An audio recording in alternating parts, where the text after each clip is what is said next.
Welcome to the MadTrio podcast. This week we have the California Pariah, Jonathan Charney, James the Fat Man Stevens, and the man that made Roxanne turn the red light on, Ryan Preston. So, I was been reading in the news how Disney's most likely going to buy Fox Entertainment with like 71 point something billion. So if what I've been reading is correct, they'll solely own the rights to Star Wars and the Indiana Jones franchise. Considering they have rights for both, why not? Well, I just think it'd be putting that out there. I mean, they've had rights for them for very, very, very long time. Well, I actually think it's cool because, you know, Comcast was trying to buy them because they own NBC Universal. And I actually would rather have Disney have the rights to that because at least Disney's fairly respectful to the source material, unlike Comcast, who can just suck a dick. Well, Disney at least has a few different faces they put on. You know what I mean? They own enough properties where they're not throwing the Disney logo at you, but, you know, like, didn't they own Miramax for a while? I don't think they own Miramax. Wasn't No. that a 20th century? Disney owned Miramax. They might have. Well, look that up, Ryan. Yeah, I will. Actually, there's this thing that's been around, called Google. I mean, just putting that out there, you know. But in any case, like they have a lot of different hats they can put on and a lot of different titles they can, release things under. So it doesn't all have to be under the mouse. Well, they all do Goose Step together. And you're right. They owned Disney owned them from 1993 to 2010. Huh. Yeah, there you go. What I don't know. Let's see. Hey, my memory works just fine. Fuck Google. Now that's funny. All right. And no, thank you. I'll skip that. It is interesting though, taking like the divisions they have. They used to own Dimension Films, Prestige Films, Harvey Weinstein, Dimension Home Entertainment. There was Bill Cosby, all the rapists. Talk about that. Guy Pearce was actually talking about Kevin Spacey. Okay. Guy Pearce did something, L.A. Confidential with him. Oh, yeah. And he was talking about how he was, and this is on and I think it was an interview show in Australia, was talking about how he's kind of handsy. And Guy Pearce says, luckily I wasn't a 14-year-old. It's like, damn. And he seems to be pretty chill. I've never read anywhere or heard him talk crap about anybody. He seems fairly neutral, but he just laid into him. I'm like, yes. Wow. All right. Must have been really handsy. I'm a big fan of Guy Pearce. We know. We do know. I'm talking to the audience. Okay. All 3.5 of them. Isn't that us? Okay, the 0.5. So you're just counting Ryan now. Well, Ryan's girlfriend, technically. So, Netflix got... If you're not paying attention, that doesn't count. So Netflix got in The Last Jedi. They're now streaming on Netflix. So I was actually watching it. Hey, I could finally see it. And I gotta admit, there was something that really annoyed me that they had in there. Now, let's see what Ryan thinks about this. They were shooting the cannon from the Dreadnought or whatever, and it was arching. So it was arching? Yeah. They were shooting arching shots. Yeah, I'm pretty sure that's not how ballistics work in space. But that's what I was thinking. But it's I was laser watching beams. No, they were like plasma bolt thingies. So it's like Halo. They didn't really go into the thing of it. They but can control it. But I'm just wondering what gravitational forces they were accounting for. Because they weren't near a star. They weren't near a black hole. I mean, I could understand leading a spaceship as it's moving. But I mean, like, if you're firing in a line-to-line sight in space, I don't see anything that they would be trying to account for when it's, like, lined up and straight on. Well, there's a great YouTube series called Because Science. Okay. And they kind of break down, different movie things as far as the, is this technical possible? Would that work and that way? And usually for the geeky shit, like would the superhero landing be an effective way to absorb the shock of landing from a high distance. And no is the answer to that, by the way. What, you mean the fist But, and on the knee? No, will Lois Lane Dave, die if she has coitus with Superman? Technically, yes. For example, one of the ones that he breaks down the math of everything. Like, he actually goes into the physics of why you would not want to be accelerated super fast by the Flash, for example. Because you would die and your organs would basically you would liquefy disintegrate. essentially in your skin. Yeah, your organs and everything would disintegrate. Right. So, but he'll break down the math, and it's fucking great. But he's done a lot of Star Wars things, and the one thing I've learned, because science, is we have to take everything in the Star Wars universe with a grain of salt. There's no possible, plausible, and if this was true, then that's how the lightsabers work. The lightsabers work because of fucking magic. So okay? he comes the arcing shot and coming from that dreadnought, as far as I'm concerned, works because of magic. So basically, he disregarded the fiction in science fiction, right? I mean, but I'm literally watching it. Well, that's the point. Is that it's there's a lot of things in the science fiction realm that he said, look, if this was true, this would be possible, Well, okay. He breaks down how Rick and Morty has, one of the best time skips, the way they keep track of their time jumps. Oh, okay. And if pigs had wings, they could fly. But now, I was giving the grain of salt to Poe in his the X-wing and the G-forces that would actually basically kill him, that he was continually doing every 30 seconds. And there's no banking in space. Yeah, that's what I'm saying. If he did an airplane, but if he did a banking shot in space in that X-wing, wearing just whatever he's wearing, he would literally die. How many rails did he hit? But probably a lot. I'll tell you who actually got it. Who actually got it really, really cool, or at least close enough to where it was going for the actual physics, even though it was still totally science fiction, was Battlestar Galactica. Oh yeah, had their dogfighting done with the thrusters. Yeah, and it's fucking badass. Yeah, it was very well thought out, but.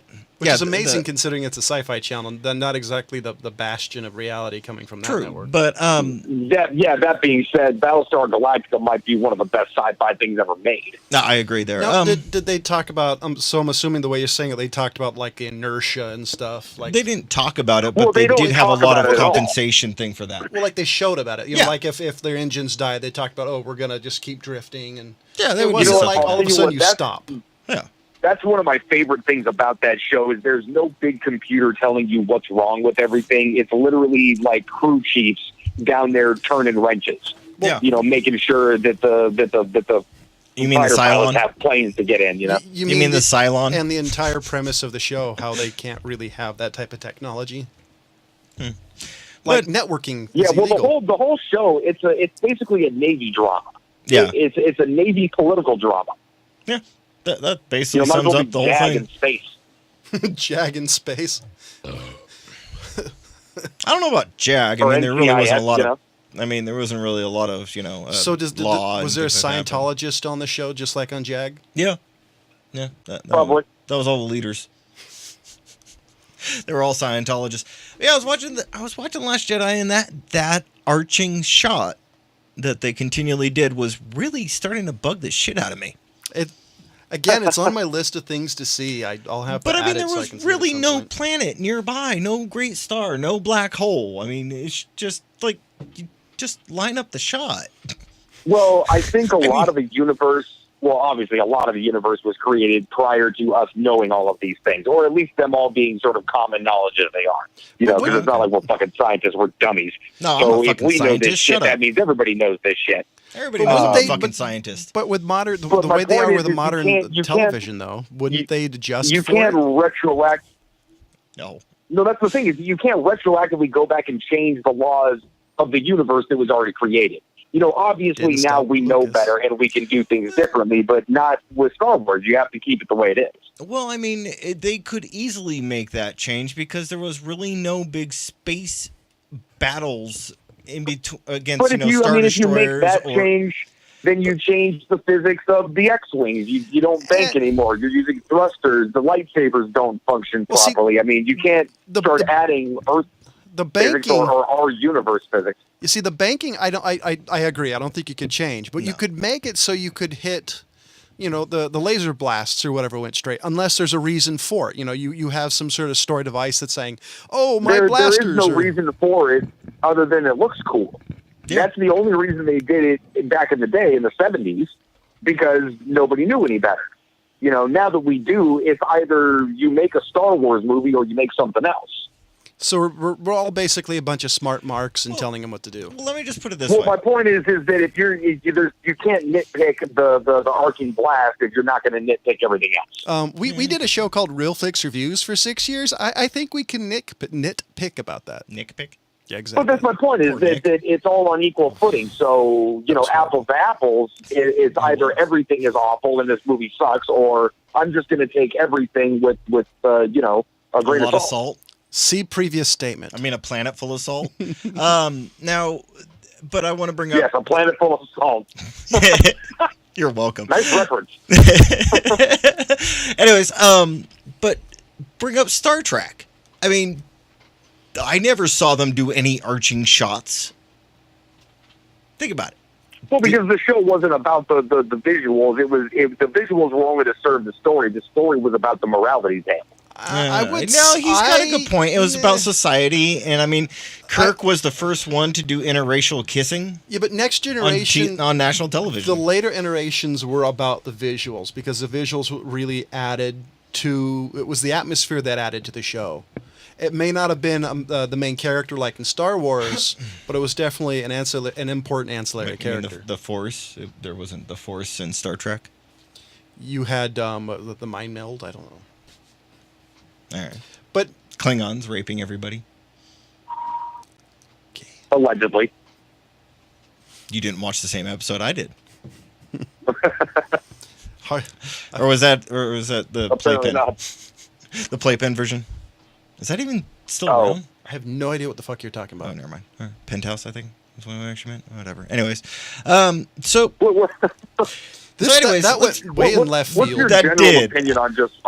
I don't know. I don't know. Anyway, so Brian, you remember Kenny versus Spenny, right? I know John never watched it. I know of it. I remember. Really? Don't sound so enthusiastic. So I found a show that I think is very similar to it, but it's like a very tamed down version of it, and it's a BBC show called The Joys of Tech. And so what they do is they have this guy, I forget their names. I haven't paid attention that much. But they have one of the guys who brings in a lot of tech for everyday life, just to change it and things like that. And then the other guy is obviously not so much on tech. So is one like a Luddite? Basically, yeah. Yeah, pretty much. Look it up. Yes, and I'm talking to you. Anyways, but so there's not. I missed this. This is not starring Kenny and Spenny. No. He's saying it's not similar. Okay. I'm saying it's similar in the aspect of they take two guys who are like. I didn't think anything in the world was similar to Kenny versus Spenny. Well, I think you should watch the show and you'll kind of get where I'm going with it. I mean, there's no like punishment for challenges. Right. Okay. You mean humiliations, I think. Yeah, humiliations I think is what they use. But there was actually one, I mean, like literally, I literally laughed my ass off at one point of it. But I think it's like a show that I think they should do more often, where they take two spectrums, two very extremes of the spectrum and bring them together. I think they don't do that show anymore. How extreme was this guy as far as being a technologist? Well, he's more like kind of a fanboy. Was he a bleeding edge fanboy or? Well, I think it's more of like the fact that he looks and tries to find things that are kind of like on the extreme of it. Like he found this neck, basically like a neck airbag thing that goes and protects your head. So basically, he's like the gadget guy. If there's technology that'll even remotely improve his daily life, he gets it. Yeah, basically. Okay. And I don't know if he's actually doing it with his own money. Like, he's actually brought in some things that are like in like the $3,500, $4,500 range. Honestly, what it's probably sponsors.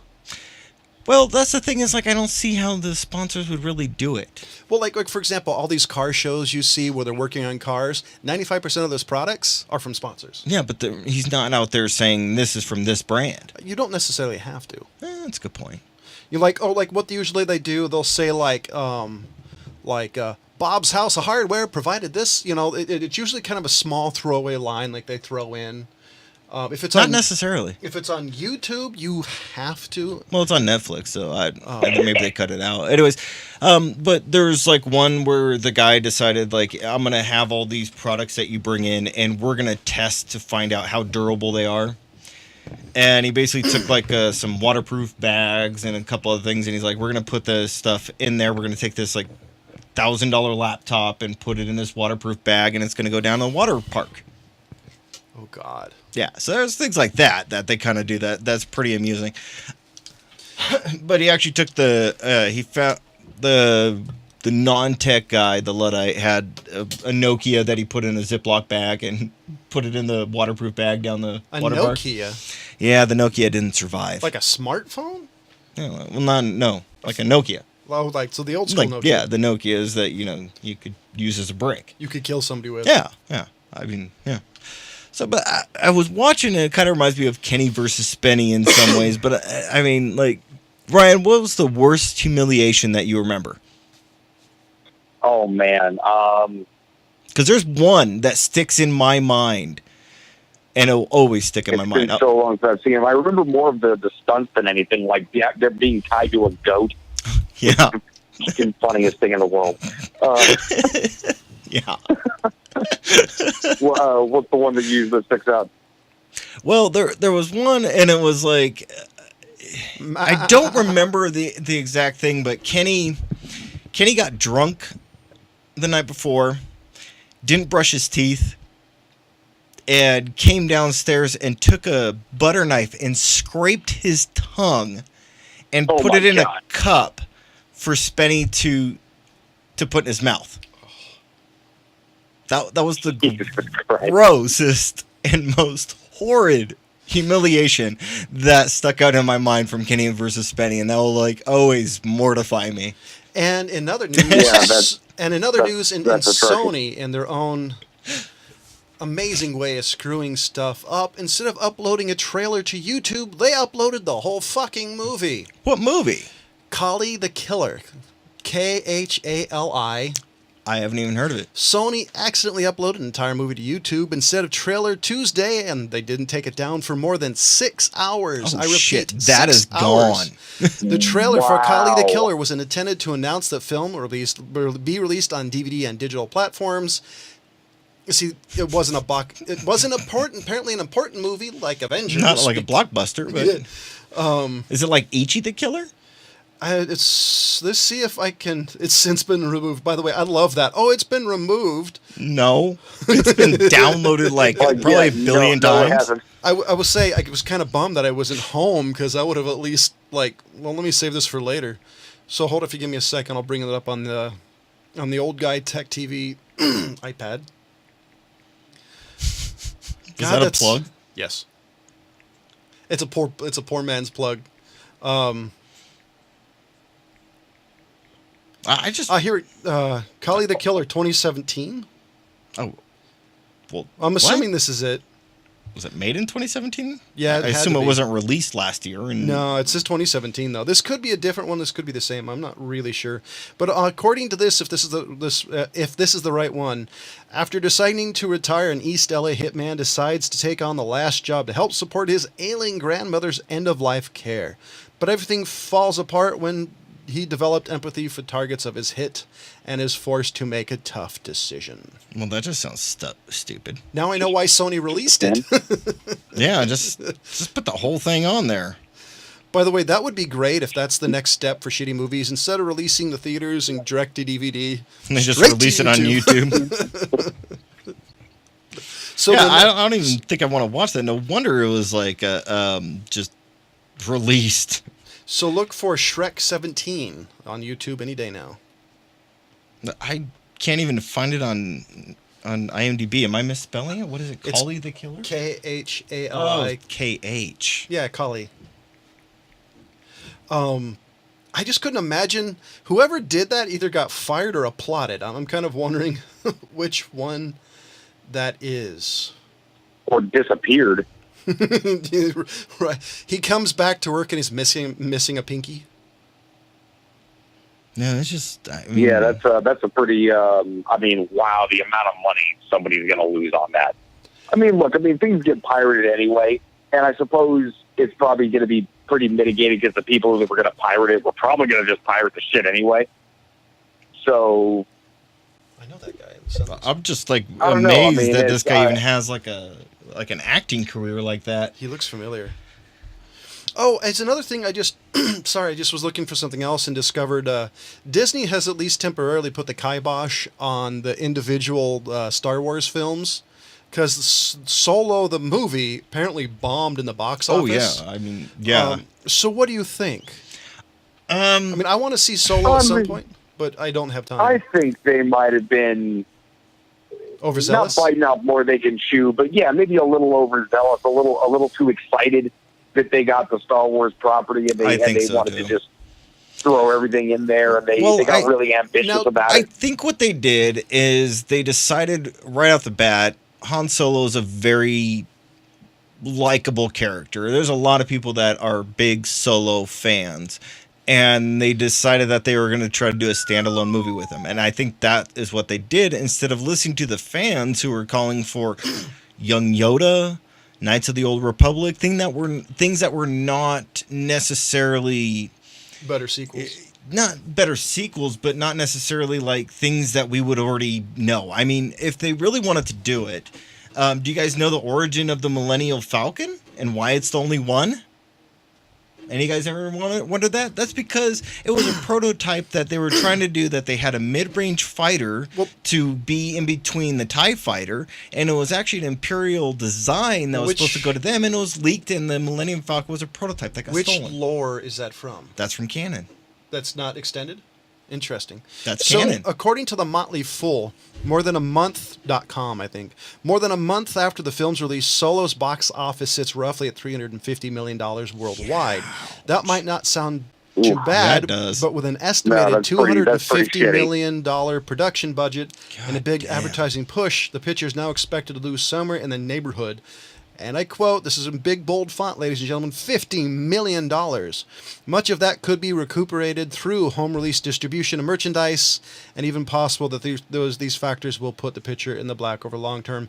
I don't actually think they're going to make any money in the long run on DVD releases, because I don't think, not too many people are like us. I mean, even I'm more selective on what I purchase these days. I just don't see it. It will on like swag, like the T-shirts and stuff. The other properties that are going to pay for it. Oh, yeah. Like Pirates of the Caribbean 12. Yeah, I mean, yeah. I really didn't like the Dead Man. Here's the bottom line with me and Star Wars. I don't want fucking Disney to make 14 mediocre Star Wars movies. I want them to make 3 really good ones. Yeah. See, here was my here's my thought, and it was my thought to begin with, is what they should have done is they should have made the 7, wait a couple of years, and then release another one, wait a little bit longer, make good quality like content like Ryan's saying, but release it slowly, because they're shotgunning approaching it. They're just like boom, boom, boom, boom, because literally the last 3 or 4 years we've had like 3 Star Wars movies. It's a little much. Well, it's like Transformers. They might have been doing it just to try to bank off the excitement of Disney now having Star Wars. But why? It's Star Wars. People have been a fan of it since the 70s. I think you could slow roast this thing and people would still be excited. I mean, people have been jonesing at the bit for 30 years to see a sequel. I know I have. So well, I mean, but I think they realize the amount of money that's on the table. You know what I mean? If you do these once a year, because no matter, here's the problem, man. Even after 1, 2, and 3, you know, and I will defend the first one, even though there's not a lot to defend about it. Phantom? Mostly I defend the pod racing. Oh, God. Really? I'll defend a couple of... Come on, the pod racing was awesome. Oh, ladies and gentlemen, we have a first in the Real Flicks Reviews and MadTrio podcast. James took off the headphones and was almost getting off the chair. What the fuck was wrong with the pod racing? It was like the most entertaining thing about that movie. He's not wrong. The problem is that movie was so bad that was the best plot, the best action scenes, and, well, the best written scene. Nah, well, first of all, I'm a sucker for tournament, okay? So anytime there's a tournament in the movie, I'm fucking in. I can't wait for the Kumite version of a Star Wars movie. Did you love The Quest? That actually wasn't that bad of a movie. As far as tournament goes, you know? It's the same movie. It's Bloodsport 4? No.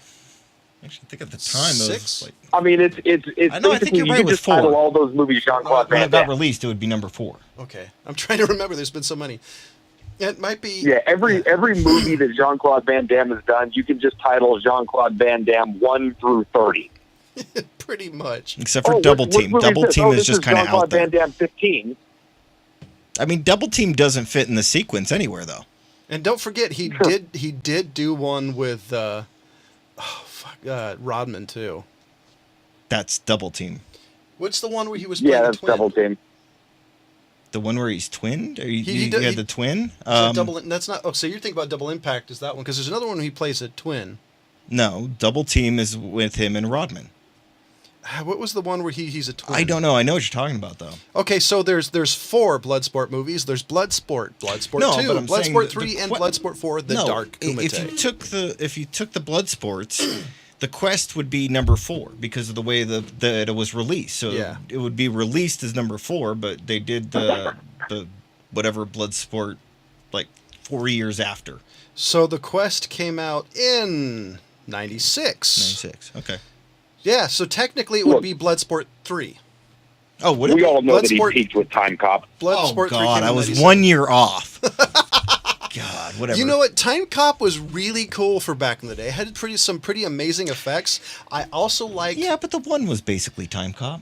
Yeah, dude, a 12-year-old me was a big Time Cop fan. That's for damn sure. My favorite part of Time Cop was actually how they said how 2 entities can't occupy the same space. Therefore, if somebody touched their older self, it would, remove them from timeline. And it's really interesting that was like carried over into so many different time travel. I haven't seen that anywhere else, though. Oh, I've seen it in like a bunch of them. Yeah, it is a paradox. Yeah, that's what they're saying. It's I a do paradox. know the gun they use in the future, that round gun. It has like a super round barrel. Oh, okay. The gun in Time Cop is in 1,000 different movies. I see it all over the place, even today. Oh, mentioning that, Ryan, do you remember that one that I texted you? It was yeah, like Ryan looks at his text messages. No, I mean I talked to Amber more than I talked to Ryan. I'm gonna start texting her so she can text him. I know for sure he'll answer her. Okay, so I don't look at hers either. Oh, so that's impressive. You're still together. So I came across a TV show on Netflix. What was the name of it? I think I sent you the name in there too. Anyways, I was watching this entire show, and it was basically like I told Ryan. It was like I was watching the show, and every thought through my head was Mythbusters did it first. But you're talking about the Hollywood Weapons. Yeah. So, anyways, I wanted to watch that. No, but what he does that I thought was really cool is he goes into this studio down in Southern California. I don't remember exactly where it is, but it's called Independent Studio Services. And they've been around since the 1970s. Interesting. And basically any gun that was ever in a movie, they have it in their vault. And they were talking about one that was a futuristic gun. And basically what they did was they took an AK-47 and built everything around it. It's a fully functioning AK-47. It sounds like the gun from Starship Troopers. Could have been that. Anyways, they did that one. That's what they did for that one. I thought that was really cool. And they go through, and it's almost like you're walking into the Smithsonian's gun room. I mean, if you guys don't know, the Smithsonian does have a gun room. That's basically why I turned that show on, because you started talking about that, and I'm thinking I think I even texted you this as the Hollywood prop guys Oh, yeah. version of an armory is kind of right up my alley. Oh, yeah. Yes. I am wondering the permit process on that because like machine guns and stuff. So I wonder. I'm sure they have it. I'm sure they have an FFL that these are kept in. Well, no. I mean, everything is going to be signed out 400 times. Well, no. I'm just wondering how is there one FFL? I'm just curious how they actually keep it. No, they keep like it in trust. what their license is and everything. Yeah, because technically, if I remember correctly, the FFL guy or something has to go with the guy. Because you're going to have a guy there with you. Oh yeah, and he does every time he goes out and does anything. The guy in charge of the whole department for them is always around him because you'd have to. So he's out there with him, and I'm sure he does have an FFL. Especially if it's like in the there's machine gun. Couple of big problems that I had with that show. One, it was produced to the tits. Oh yeah, you couldn't have produced that thing anymore. I mean, it was the most set up thing of all time, which comes across as really cheesy when you have this like ex-special forces dude who's really not an actor, although he's done a lot of these types of shows. Yeah, kind of trying to act, delivering these really cheesy lines, But the couple of problems I had with their testing was just like logistical. Yeah. One, they tested if John McClane from the first Die Hard would have been able to in the scene. John, you remember that scene in Die Hard when he jumps off the top of the roof when it blows up with the fire hose? Yes, and he couldn't break through the window, so he kicks off of it and he shoots the window a bunch of times and then breaks through. Right? Yeah. So they were testing to see if that was possible. The one part that I wanted to see was the control test, like Mythbusters would have done. Okay, does it look like the movie when he tries to do it without the bullets going through first? But they never did. The only time they did it was they shot the window and the guy went through. What did he shoot? Did he shoot it with the similar or same exact caliber? Yeah, he shot it with a 9mm Beretta and then also an MP5. Yeah. And then the other one was when they were testing the underwater shooting thing. I thought that was pretty cool. One, there's no way the Special Forces guy didn't know what was going to happen in that water. I agree. Two, why the fuck would you build a 9-foot tank? What? You couldn't find a guy with a swimming pool? What? So was it trying to prove that you can fire guns underwater? No, well, it was testing a thing from a TV show where a guy shot a dude through a windshield underwater. Yeah. Through a windshield underwater. Wow, that's a lot of forces acting against that bullet. So there's a car that's sinking and a guy inside the car, guy outside of the car in the water fires the Glock. I think it was like a Glock 19. Yeah. Underwater and punches through the window into the guy's skull. Yeah. And so the guy who pulled the trigger was underwater? Yeah. And yes. was the person underwater? Was it shooting somebody outside of the water? No, or in the water? He was shooting. Okay. The car went underwater. It was submerged. The detective jumped into the water. Okay. Fully submerged. Went down. Fired 2 rounds. One to break the windshield. One to punch through the windshield into his skull. How close was he? 5 feet. From 6 the feet? show, it looked like maybe about 18 inches from the window. Yeah, it looked really close, but I mean, he was I'm thinking if it's like 5 feet, it's but, fucking full of shit. But what they did find was it the 457? No, they used a 454 to finally punch through the window. Yeah. That was the only one that went through the window. But then as soon as you see, they made it sound like it would have gone through the window and actually killed the guy on the other side. No. As soon as that bullet exits the window, you can see it wobble in the water. Yeah. Well, one of the issues with snipers... It was really disingenuous. But what I thought was really cool was the slow motion of the percussion of the bullet leaving the barrel. I thought that was really badass. Well, one of the issues snipers have when they're shooting windshields is that bullet will actually be deflected because most windshields are, they're at an angle, so as it comes in, the bullet's going to... It's fairly hard to actually kill a target like that because when you aim straight, it's not going to go straight, so you have to counteract that.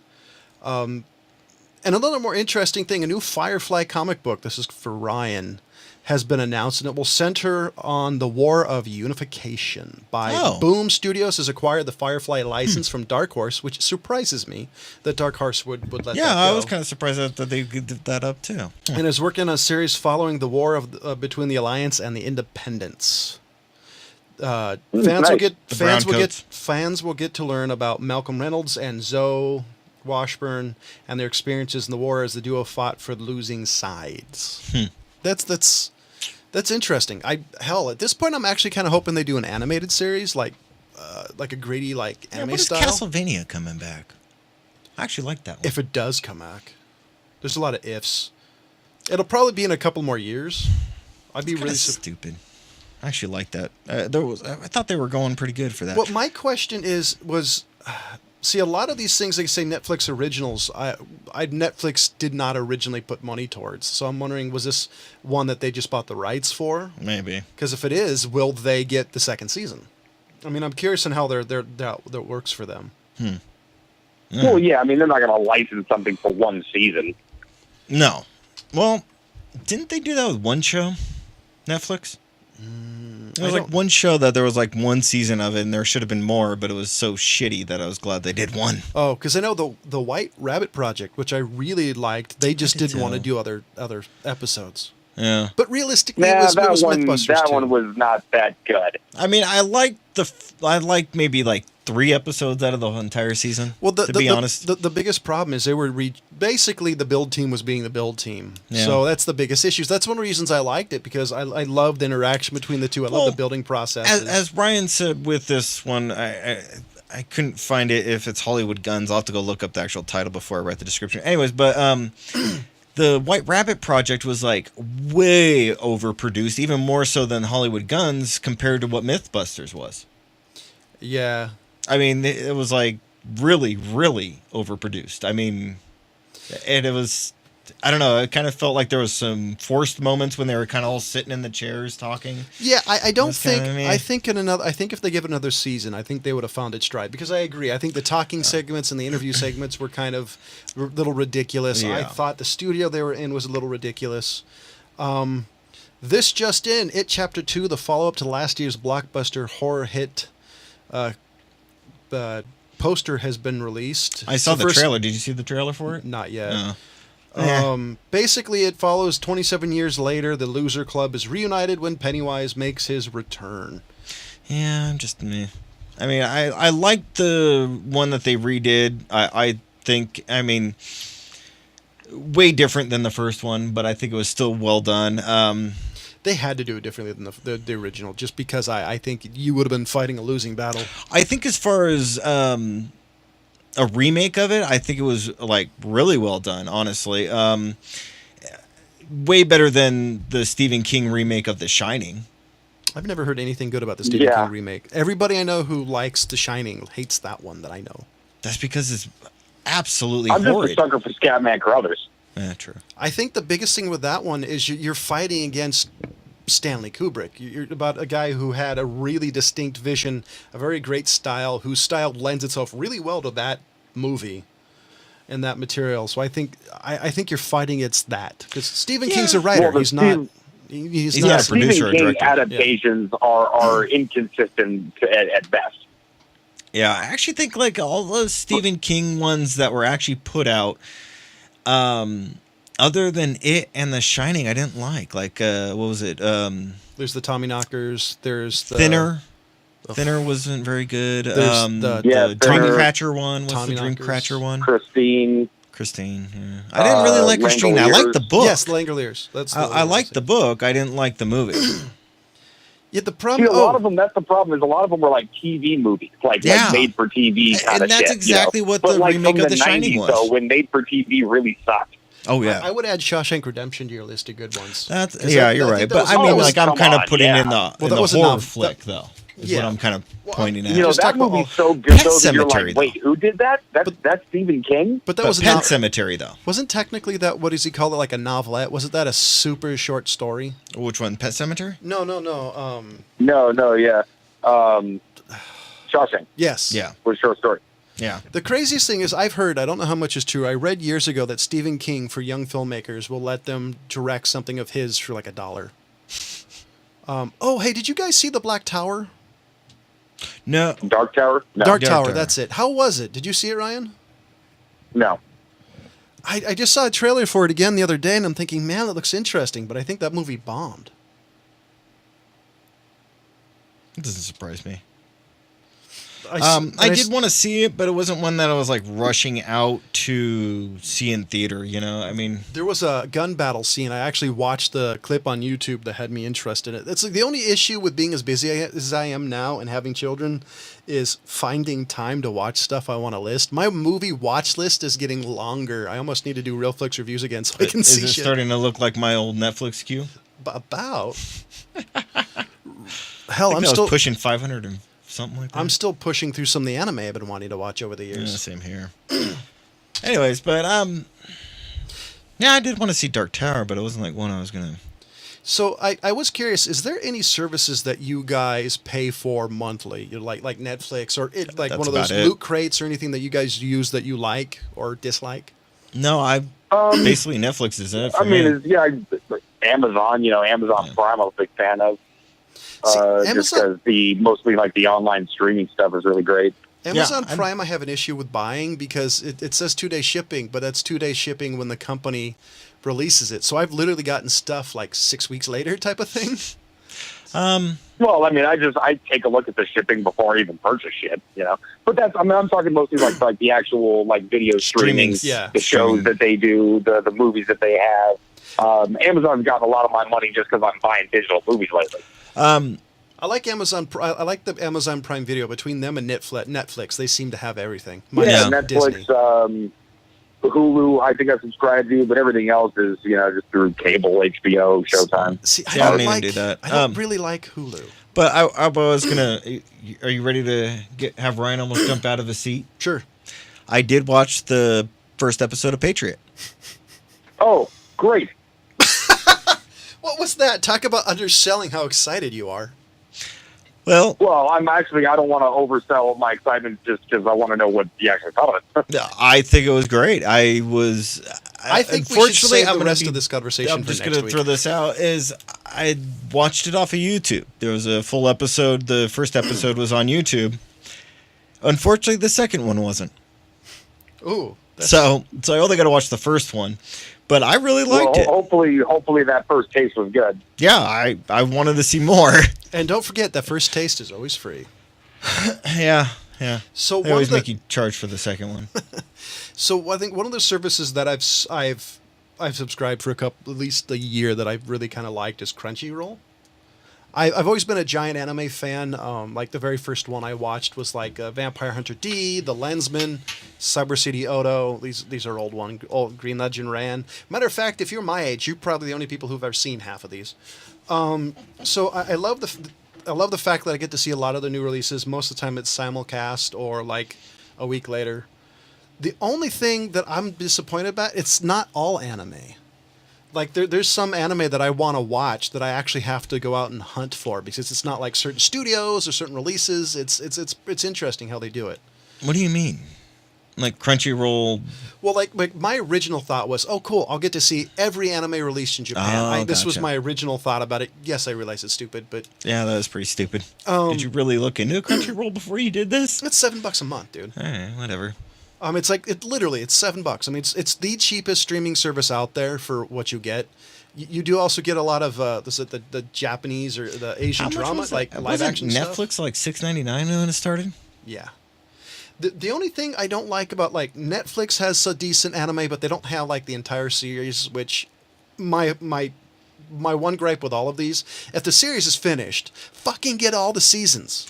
That's the one thing that drives me nuts. But the thing about Netflix is that they do want you to go to the disc, and most of the time they have all the disc. Yeah, they're trying to phase out the discs. Because I remember at one point, I was getting Netflix discs every other day type of thing.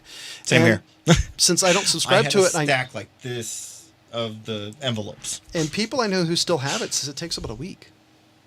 Wow, really? Yeah, they're trying to get away from it because having physical copies of things versus just having a bunch of servers in somebody's colo. That's true.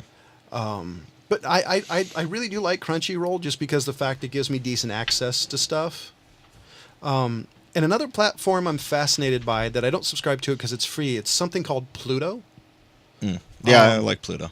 Pluto's pretty good. It has a weird selection. It's basically IPTV, so you get some pretty weird selection of stuff. There's like a 24-hour like TNA wrestling channel, which is hilarious. Oh, I didn't see that. I have to go back and look. I have Pluto. I just don't spend that much time on it. No, it's pretty cool.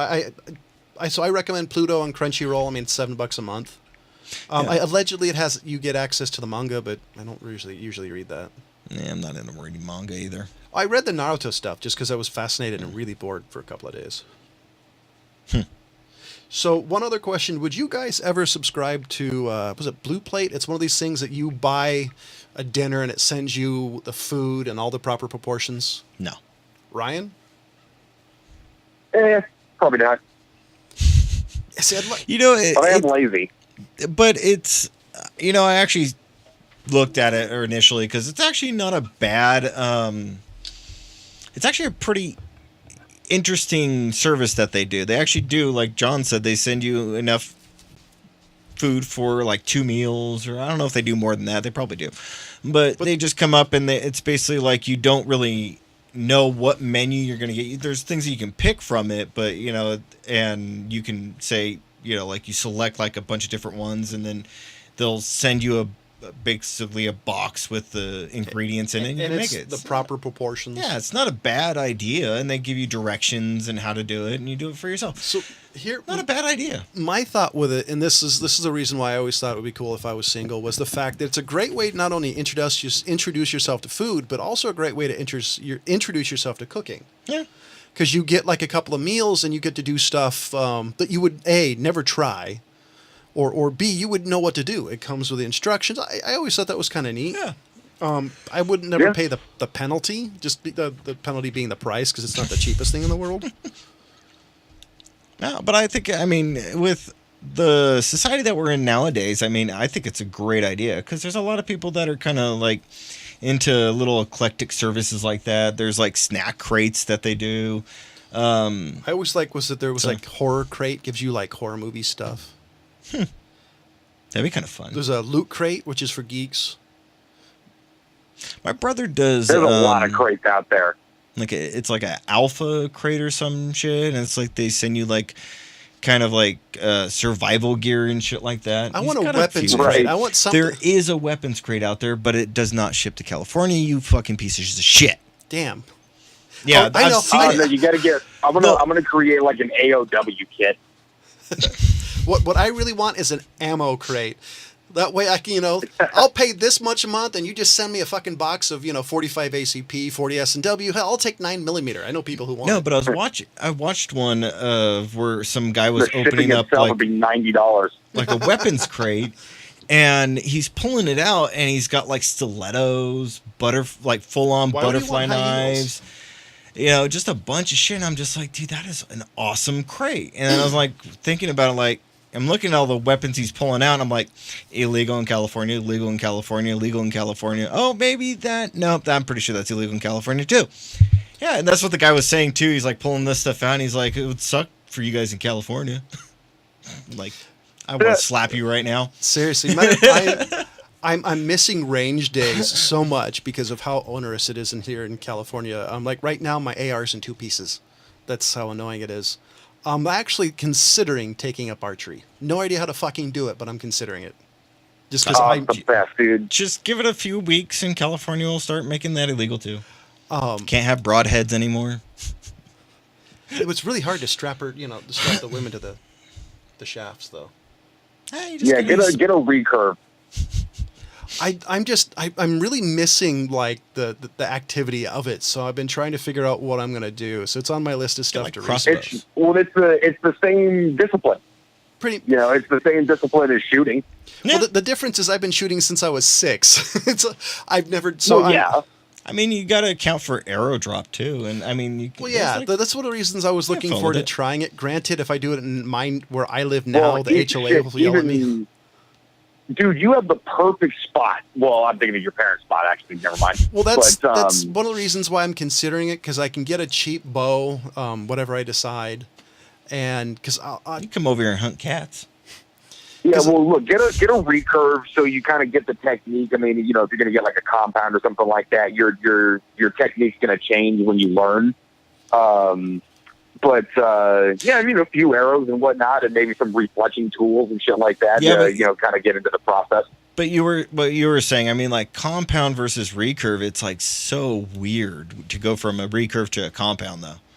It really is. It is definitely more beneficial to start with a recurve to sort of get your technique, get your things down, and then move on to and especially start like a light pull. Get like a 35, 40 pound pull. No, start like a Mongolian. No, I was gonna do the on old-fashioned British longbow. I'm gonna start at 100 pounds, something nobody but a giant would be able to pull. I still find that hilarious that technically all boys of the age of 14 or 16 in England are supposed to be trained with the longbow every single year. By law. By law. Actually, my favorite... I think that's hilarious. I visited England 10, 15 years ago, and allegedly if you steal a crown jewels, it's law that they skin you alive and nail you to a church door. Yeah, wouldn't surprise me. Which I think is hilarious. One of the funniest things is I was listening to one of the princesses, or no, one of the queens. One of the queens was watching in the garden, and there was guards that would walk around every time, and they would stop at this one spot and just stand there, and there was like nothing there. And for the longest time she was wondering what it was, and she finally asked, and they dug through the archives, and one of the queens made it a royal command that somebody had to go over and protect a rose that was growing there like a couple hundred years before, and it never got rescinded. Wow. So the guards were still under obligation to stand in that spot for hundreds of years, not knowing why. That's hilarious. I think it's just funny that it was never rescinded, so it just kind of got passed down by a guard, just saying, okay, you got to go stand here. Why? Royal decree?